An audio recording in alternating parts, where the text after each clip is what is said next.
ओम नमोर्यंताणं नमो सिद्धाणं नमो आर्याणं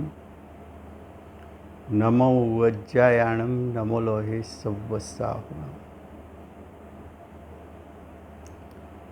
मंगलं भगवान् वीरो मंगलं गौतमो गणी मंगलं कुन्दकुन्दार्यो जैनधर्मोऽस्तु मंगलम्।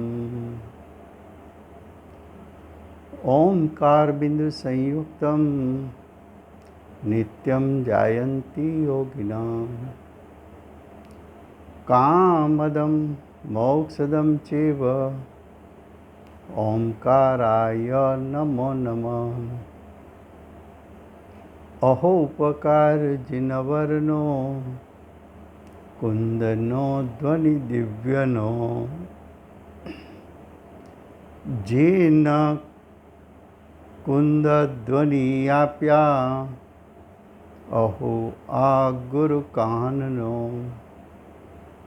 तुझ ज्ञान ध्याननो रंग अमया दर्श रहो ओ शिव पद तक तुझ संग माता हाथ ग्रह। आ अष्टपाहुर नामनु परम अध्यात्म शास्त्र है। आचार्य भगवंते पांचमु पाहुर भाव पाहुરની रचना करी है। आचार्य भगवान भाव पाहुड़ में जीवना भावनी मुख्यता बतावे छे। जीवना भावथी चार गति थाय,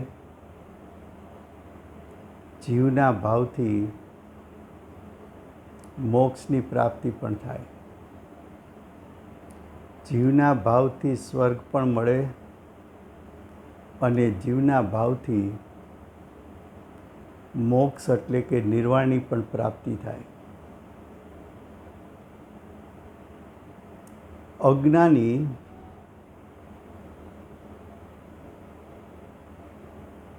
शरीरनी क्रिया ने धर्म माने छे। तो शरीर पोते पूतगल छे,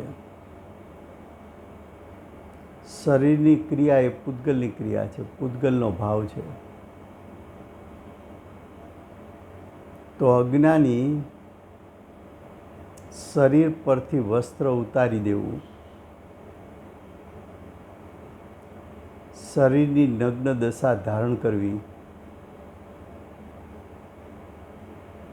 बाह्य परिग्रह छोड़ी देवो, स्त्री कुटुंब छोड़ी देवुं,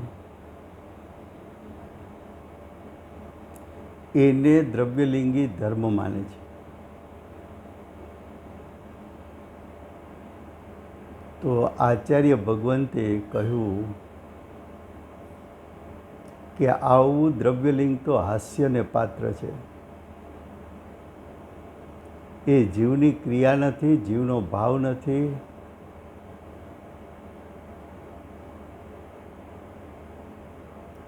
वस्त्र उतारी देवाथी धर्म मानवो ए अज्ञानी जीवनो विपरीत अभिप्राय है। अज्ञान है एनु फल घोर संसार है। एनु फल तीव्र दुखो है। पछी एम कहूँ कि भावलिंग थी धर्म थाय छे। एटली बात सिद्ध कर्या पछी गाथा 73 एमां कहे छे कि सौ प्रथम मिथ्यात्वनो दोष छोड़,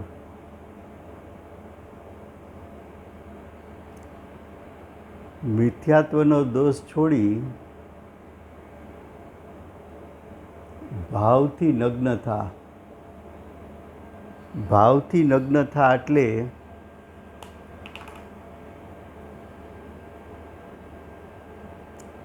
मोह રાગ દ્વેષ એને છોડીને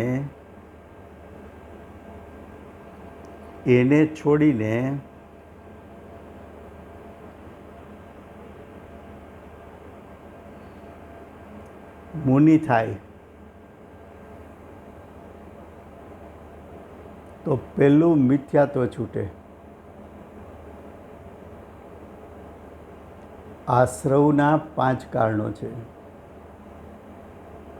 મિથ્યાત્વ, અવિરતિ, પ્રમાદ, કસાય અને યોગ. પહેલું મિથ્યાત્વ છૂટે, પછી અંશે અવિરતિ છૂટે,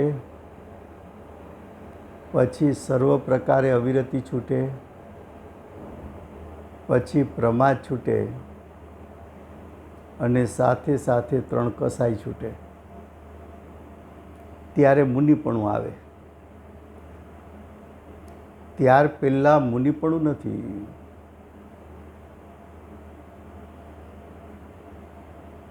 તો કે ભાવથી નગ્ન થાય પછી દ્રવ્ય મુનિ બને.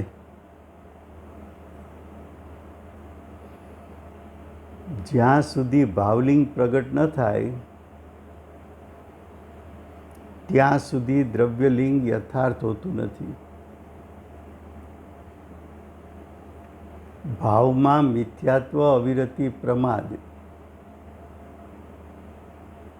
3 કસાય, અનંતાનુબંધી, અપ્રત્યાખ્યાન, પ્રત્યાખ્યાન, એનો ત્યાગ થાય ત્યારે ભાવલિંગ સાથે દ્રવ્યલિંગ પ્રગટે. અથવા અસ્થિથી કેવું હોય તો સમ્યક દર્શન, સમ્યક જ્ઞાન સાથે સકલ ચારિત્રની પ્રગટતા થાય તો ભાવલિંગ સાથે દ્રવ્યલિંગ પ્રગટે. જો ગાથા 73. મિથ્યાત્વ આદિક દોષ છોડી નગ્ન ભાવ થકી બને, પછી દ્રવ્યથી મુનિલિંગ ધારે જીવ જિનયાજ્ઞા વડે.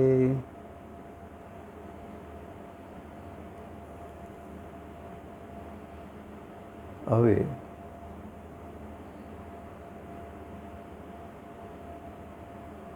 અર્થ. પેલા મિથ્યાત્વ આદિ દોષોને છોડી. મિથ્યાત્વ આદિ એમાં શું શું આવશે? તો કે મિથ્યાત્વ, અવિરતિ, પ્રમાદ અને 3 કસાય. દોષો છોડીને પછી ભાવથી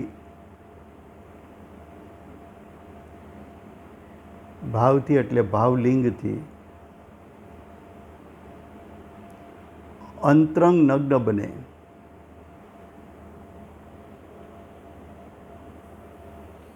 જેમ શરીર ઉપરથી તું વસ્ત્ર છોડે છે એમ આત્માના પરિણામમાંથી મિથ્યાત્વ, અવિરતિ, પ્રમાદ, અનંતાનુબંધી કસાય, અપ્રત્યાખ્યાન કસાય, પ્રત્યાખ્યાન કસાય એ છૂટ્યા ત્યારે અંતરંગથી નગ્ન કહેવાય.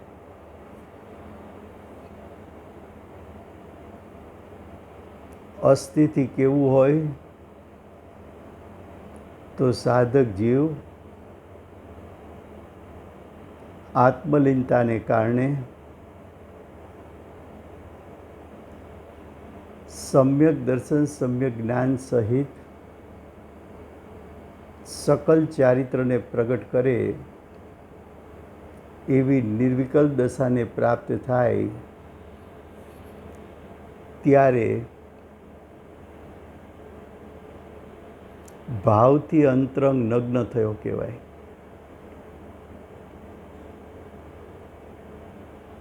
મુનિરાજે ઇન્દ્રિય સુખ દુઃખ છોડીને પ્રચુર અતિન્દ્રિય સુખની પ્રગટતા કરી. તો ઇન્દ્રિય સુખ દુઃખનો ત્યાગ, પ્રચુર અતિન્દ્રિય સુખની પ્રગટતા, એને આત્માની નગ્ન દશા કેવી છે. નગ્ન દશા એટલે જેવી છે તેવી દશા. નગ્ન દશા એટલે સ્વભાવને અનુસરીને પ્રગટ થતી સ્વદશા. નગ્ન દશા એટલે નિરપેક્ષ દશા.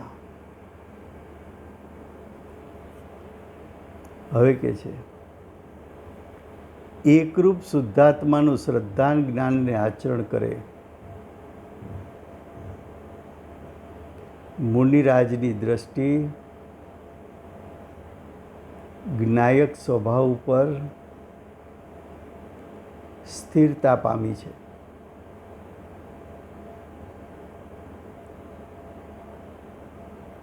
મુનિની દશા બે પ્રકારની હોય, નિર્વિકલ્પ દશા અને સવિકલ્પ દશા. નિર્વિકલ્પ દશા એટલે વર્તમાન દ્રષ્ટિ અને ઉપયોગ ઉત્પન્ન થયા, એ ઉત્પન્ન થતાની સાથે જ્ઞાયક સ્વભાવ સન્મુખ થઈને જ્ઞાયકનું ગ્રહણ કરે. એવી નિર્વિકલ્પ દશાના કાળે જ્ઞાનીને તે જ સમયે અતિન્દ્રિય આનંદનો આસ્વાદ આવે. એ ઉપયોગાત્મક દશા છે. નિર્વિકલ્પ દશા છૂટે, સવિકલ્પ દશામાં આવે. તો સવિકલ્પ દશામાં 5 મહાવ્રત, 5 સબીતી, 3 ગુપ્તી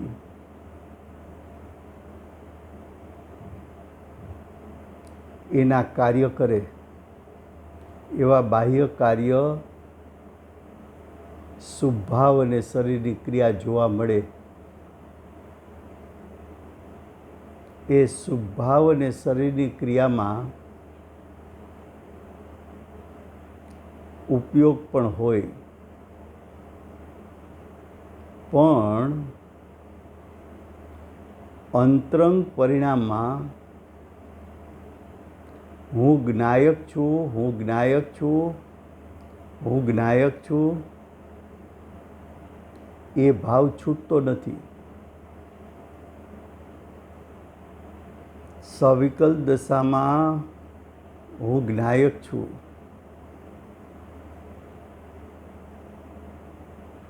એવો અંતરંગ ભાવ ન છૂટવો, એને પરિણતિ કીધી છે.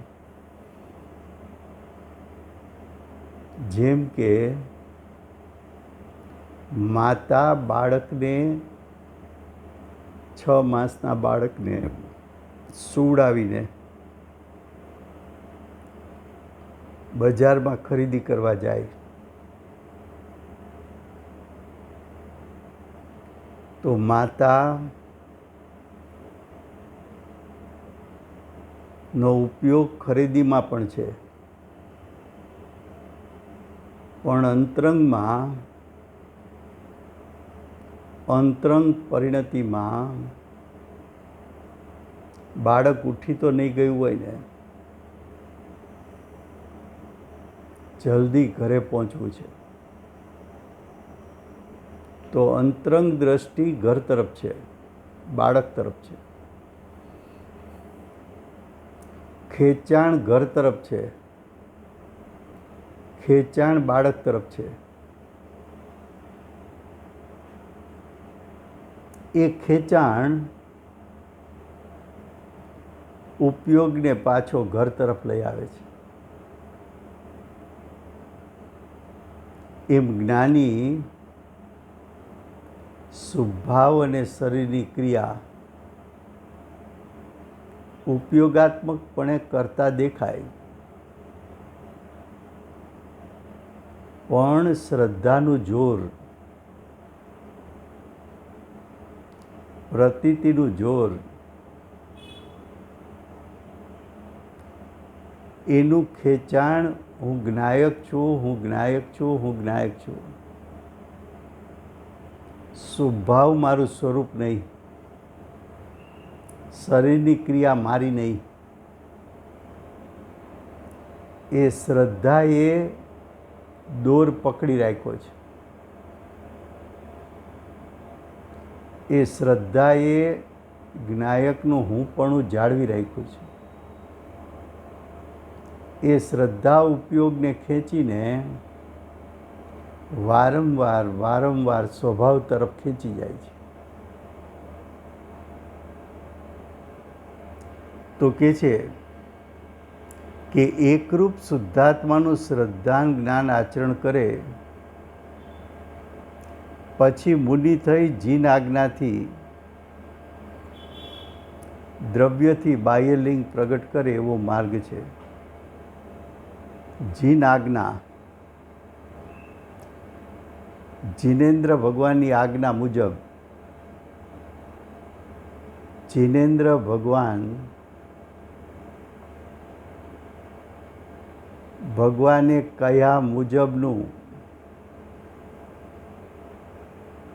મુનિપણું,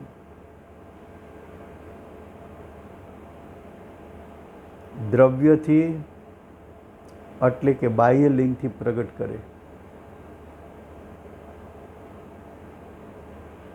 મુનિ થતાં પહેલાં શ્રાવક દશામાં 12 વ્રત પ્રગટ થયા પછી શ્રાવક 11 પડીમાં લે છે. એ 11 પડીમાં એ મુનિપણું પ્રગટ કરવાની તૈયારી છે. એ મુનિપણા પ્રગટ કરવાની અંતરંગ અને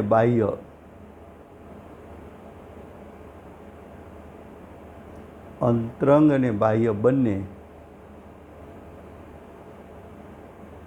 તૈયારી કરે છે. અંતરંગમાં ભાવની શુદ્ધિ કરતો જાય છે અને અંતરંગની શુદ્ધિને અનુરૂપ શુભભાવ અને શરીરની ક્રિયા પણ હોય છે.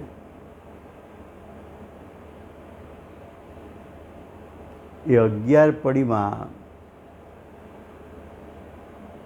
એ મુનિપણું પ્રગટ કરવાની તૈયારી છે. હવે ભાવાર્થ.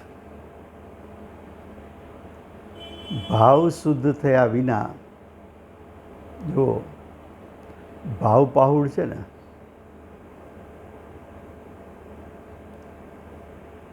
કયું પાહુડ ચાલે છે? ભાવ પાહુડ. તો ભાવ પાહુડમાં ભાવની મુખ્યતા છે. ભાવ શુદ્ધ થયા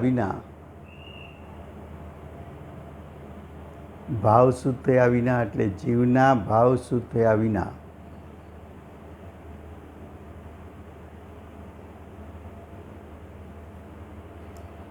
પહેલાંથી દિગંબર રૂપ ધારણ કરી લે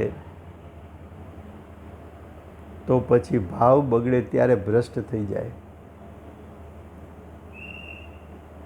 અંતરંગમાં વિતરાગતા પ્રગટ થઈ નથી અને જીદ કરીને 5 મહાવ્રત સમિતિ ગુપ્તીના પચકાણ લઈ લીધા, પરિગ્રહ આદિ છોડીને, ઘર કુટુંબ છોડીને, નગ્ન દશા ધારણ કરીને વન જંગલમાં ચાલ્યો ગયો. પણ અંદરમાં જ્ઞાયકના આશ્રયે પરિણામ પ્રગટ થયા નથી. તો જ્ઞાયકનો આશ્રય નથી તો જીવ તો મિથ્યાત્વને 4 કસાય સહિત છે. એવો મુનિ, મિથ્યાત્વને 4 કસાય સહિત એવો દ્રવ્યલિંગી મુનિ ભાવની શુદ્ધિ નહીં કરી હોવાથી ગમે ત્યારે મુનિપણું પાડી નહીં શકવાથી છોડીને પણ ચાલ્યો આવે. અને ભાવ બગડે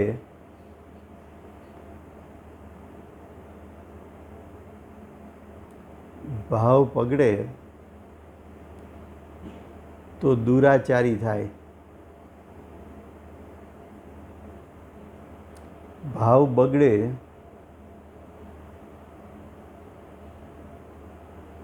તો ચારિત્રથી ભ્રષ્ટ થાય. બાહ્ય ચારિત્રથી ભ્રષ્ટ થાય.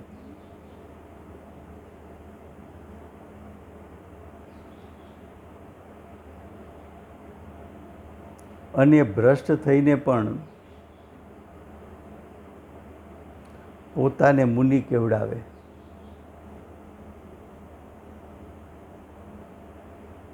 કેટલા માયાચાર વિચારો. પહેલો માયાચાર અંતરંગમાં સૂતા નથી અને બાહ્ય મુનિપણું લઈ અને મુનિપણું મનાવે છે. એ માયાચાર. હવે દ્રવ્યલિંગને યોગ્ય શુભભાવ કે શરીરની ક્રિયા કરી શકતો નથી એટલે દુરાચારી થાય, બાહ્ય ચારિત્રથી પણ ભ્રષ્ટ થાય, કસાયથી યુક્ત હોય તો એ પણ માયાચાર છે. પોતે સાચો મુનિ નથી છતાં પોતાને મુનિ કેવડાવે તો એ પણ માયાચાર છે. પોતે માર્ગ પ્રાપ્ત કર્યો નથી અને માર્ગ પ્રાપ્તિનો ઉપદેશ આપે તો એ પણ માયાચાર છે. પોતે માયાચારમાં ઊભો છે અને સમાજને દોરનારો થયો છે તો પોતે તો પથ્થરની નાવમાં બેઠો છે, બીજા જીવોને પણ પથ્થરની નાવમાં બેસાડીને પોતે ડૂબશે ને બીજાને ડૂબાડશે. પોતે તો નીચી ગતિ તિર્યંશ કે નરક ગતિમાં ચાલ્યો જશે, બીજાને પણ ત્યાં લેતો જશે. આવા મુનિ મોક્ષ માર્ગની મજાક કરે છે.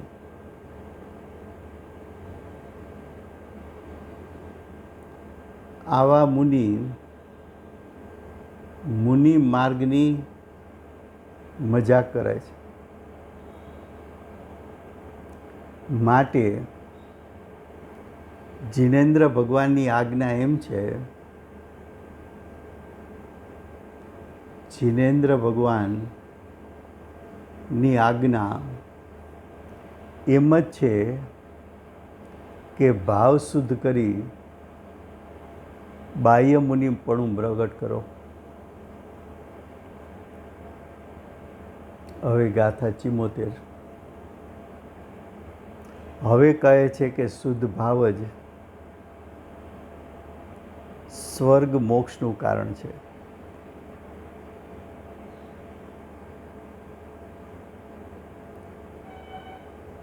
છઠ્ઠું સાતમું ગુણસ્થાન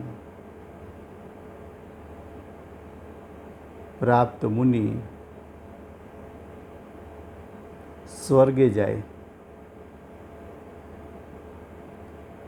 શ્રેણી આરોહણ કરનાર મુનિ મોક્ષમાં જાય. અને મલિન ભાવ હોય તો સંસાર એટલે ચાર ગતિનું કારણ થાય.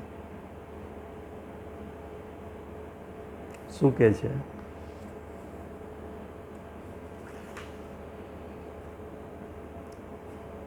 જુઓ ગાથા 74. છે ભાવ દિવ શિવ સૌખ્ય ભાજન ભાવ વર્જિત શ્રમણ જે પાપી કરમ મળ મલિન મન તિર્યંચ ગતિનું પાત્ર છે. મુનિ ત્રણ પ્રકારના બતાવ્યા. એક મુનિ છે દ્રવ્યલિંગી,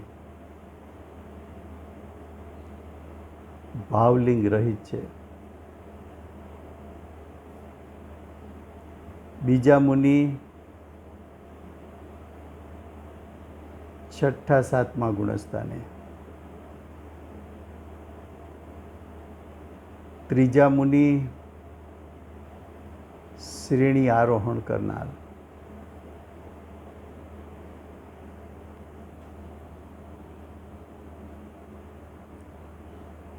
હવે જુઓ અર્થ.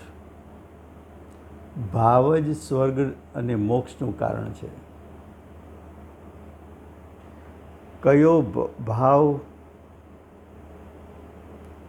ભાવ જ સ્વર્ગનું કારણ, ભાવ જ મોક્ષનું કારણ.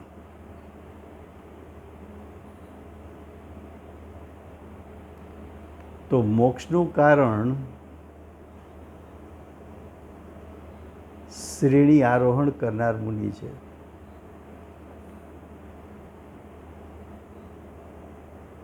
સ્વર્ગનું કારણ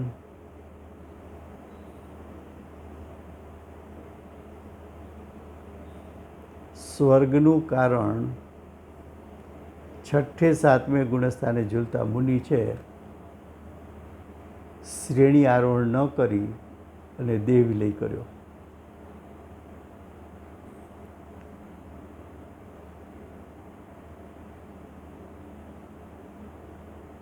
અને તિર્યંચ ગતિનું સ્થાન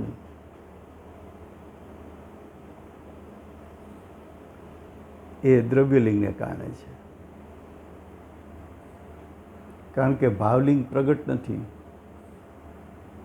એટલે માયા કપટ છે, માયાચાર છે. માયાચારનું ફળ તિર્યંચ ગતિ. માયાચારનું ફળ તિર્યંચ ગતિ. મુનિપણું ન હોય છતાં મુનિપણું મનાવવું તે માયાચાર છે.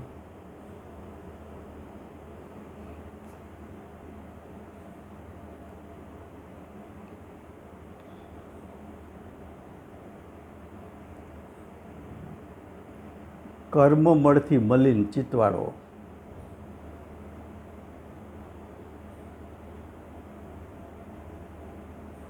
એનું ફળ સંસાર.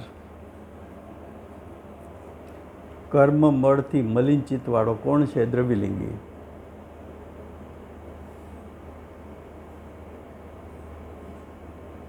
કોણ છે? દ્રવ્યલિંગી. ભાવાર્થ. જે ભાવથી શુદ્ધ છે તે તો સ્વર્ગ મોક્ષનું પાત્ર છે. જે ભાવથી શુદ્ધ છે, જે એટલે ભાવલિંગી મુનિ, ભાવથી શુદ્ધ છે. ભાવથી શુદ્ધ છે એટલે મિથ્યાત્વ 3 કસાઈનો નાશ કર્યો છે. એવા મુનિ 6ઠે 7મે ગુણસ્થાને ઝૂલ્યા કર્યા. દેહ વિલય થયો તો સ્વર્ગ મળ્યું. 6ઠે 7મે ગુણસ્થાને ઝૂલતા મુનિ શ્રેણી આરોહણ કરી તો મોક્ષ મળ્યો. ભાવથી મલિન, ભાવથી મલિન એટલે અશુદ્ધ.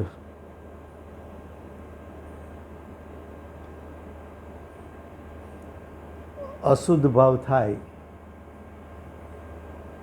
અશુદ્ધ ભાવ એટલે અહીંયા માયાચાર લેવો છે. માયાચાર કેમ કીધો, કપટ કેમ કીધું?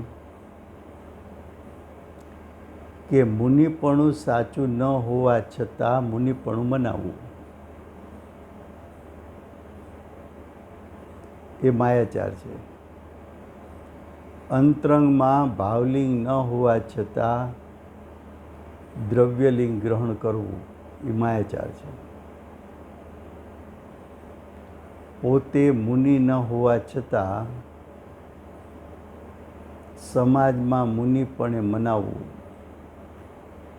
એ માયાચાર છે.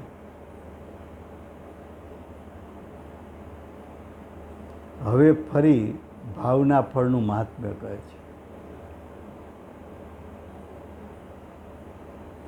ભાવના ફળનું એનો મહિમા કરે છે.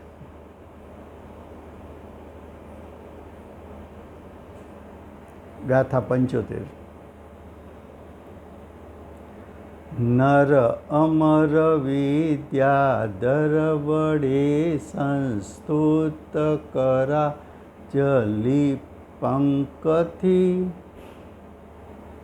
ચક્રી વિશાળ વિભૂતિ બોધિ પ્રાપ્ત થાય સુભાવથી.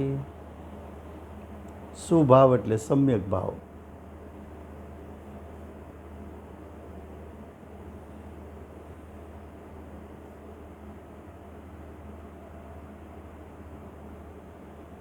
હવે શું કહે છે એનો અર્થ? શુભભાવ અર્થાત ભલા ભાવથી મંદ કસાય રૂપ, વિશુદ્ધ ભાવથી ચક્રવર્તી વગેરે રાજાઓની વિપુલ એટલે કે મોટી લક્ષ્મી પામે છે. તે કેવી છે? તો કે વિદ્યાધર, અમરદેવ અને મનુષ્ય તેમની અંજુલિમાલા, હાથોની અંજલિની પંક્તિથી સંસ્તુત એટલે કે નમસ્કારપૂર્વક સ્તુતિ કરવા યોગ્ય છે. અને તે કેવળ લક્ષ્મી જ પ્રાપ્ત નથી કરતો, પરંતુ બોધિ એટલે રત્નત્રયાત્મક મોક્ષ માર્ગ પામે છે.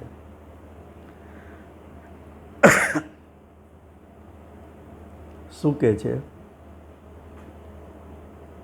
અહીંયા? કયા ભાવનું ફળ બતાવવું છે?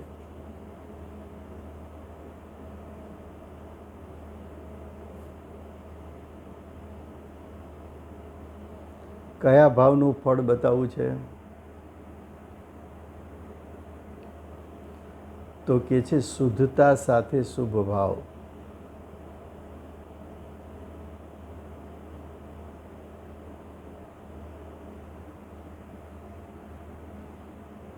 હવે શુદ્ધતા સાથે શુભ ભાવ હોય તો ચક્રવર્તી પદ અને રત્નત્રયની પ્રાપ્તિ થાય.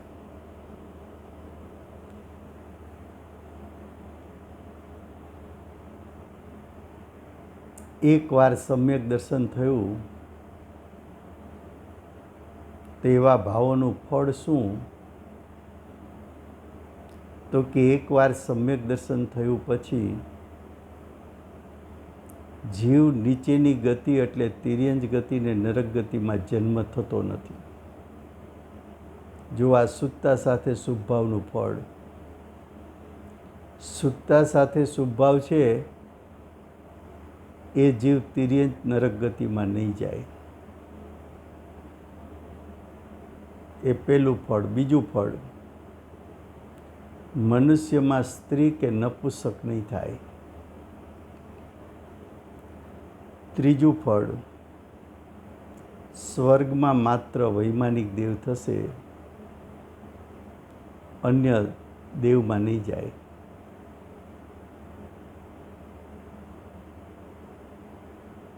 મનુષ્ય થાય તો ચક્રવર્તી રાજા જેવા મહાપદ પણ મળે, અને દેવ થાય તો સોધર્મ ઇન્દ્ર જેવા પણ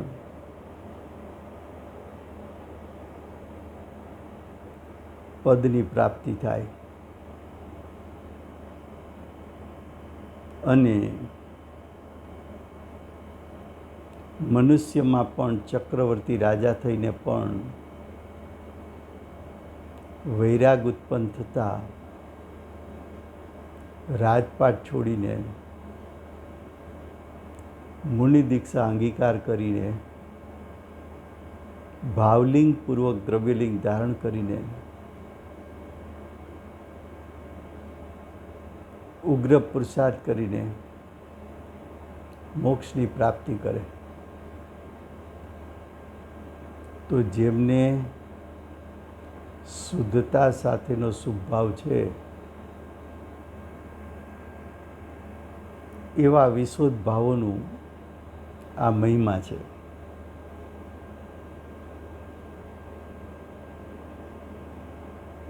હવે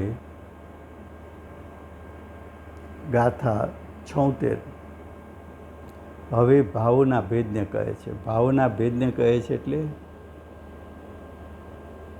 જીવના જે ભાવો થાય વિવિધ પ્રકારના, એના 3 ભેદ બતાવશે. ગાથા 76 શુભ અશુભ તેમજ શુદ્ધ 3 વિધ ભાવ જીન પ્રજ્ઞપ્ત છે, ત્યાં અશુભ યારત રૌદ્રને શુભ ધર્મ છે ભાખ્યુજીને.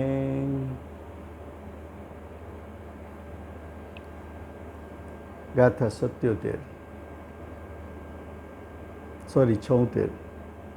એનો અર્થ, જીનેન્દ્ર દેવે ભાવ 3 પ્રકારના કયા છે. જીવના ભાવ 3 પ્રકારના, શુભ અશુભ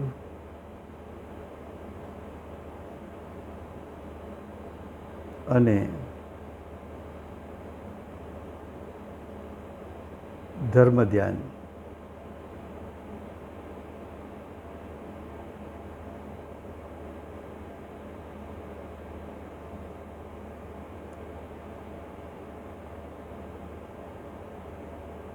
શુભ અશુભ અને શુદ્ધ.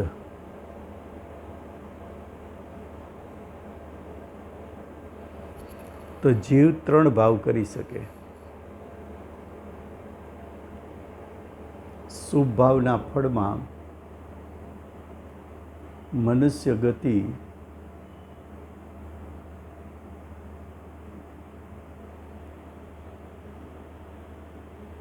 શુભ ભાવના ફળમાં મનુષ્ય કે દેવ થાય. અશુભના ફળમાં તિર્યંચ કે નરક, અને શુદ્ધ ભાવના ફળમાં નિર્વાણ એટલે કે મોક્ષને પ્રાપ્ત કરે.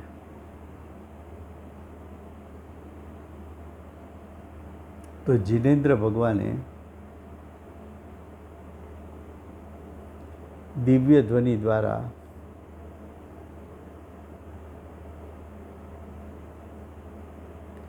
ત્રણ ભાવનું વર્ણન કર્યું છે.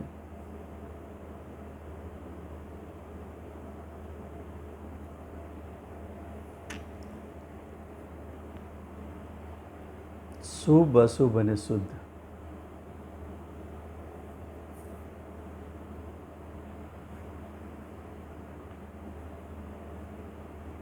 આ ત્રણ ભાવ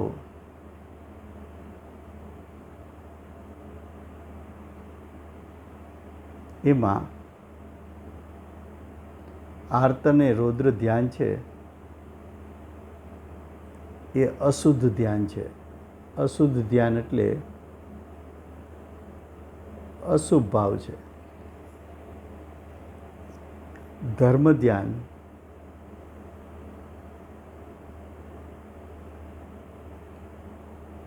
સવિકલ ધર્મ ધ્યાન શુભ ભાવ છે.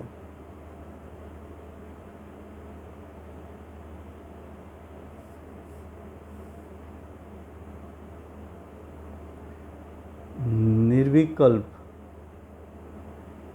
ધર્મ ધ્યાન શુદ્ધ ભાવ છે.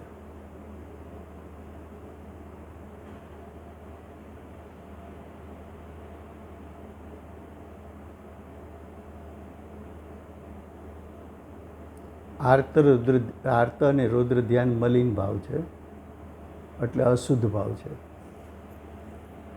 એનું ફળ તિર્યંચ અને નરક. વેપાર ધંધાના વિચાર ચાલ્યા કરે આખો દિવસ. આર્ત ધ્યાન, રૌદ્ર ધ્યાન, ફળ પાપ.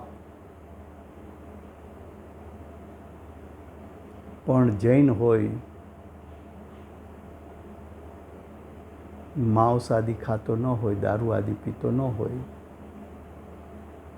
તો નરકમાં તો ન જાય પણ તિર્યંચ થાય.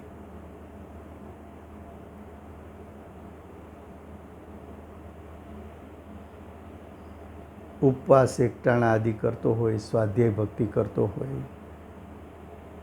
પૂજા પાઠ કરતો હોય, 2-4 કલાક સ્વાધ્યાય કરતો હોય, તેનું ફળ સ્વર્ગ છે.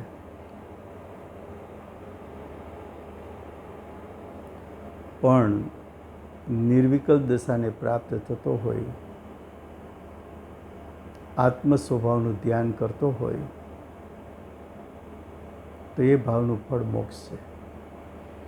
તો અહીંયા 3 ભાવનું વર્ણન કર્યું.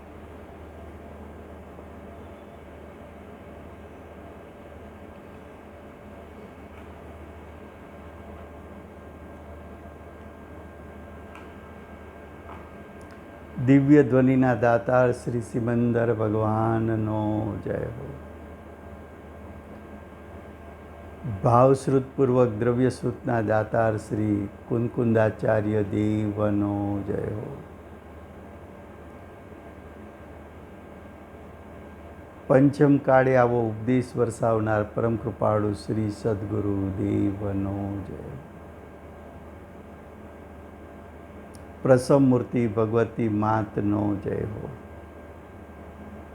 અષ્ટ જીનવાણી માતનો જય હો. પરમ દિગંબર જૈન ધર્મનો જય.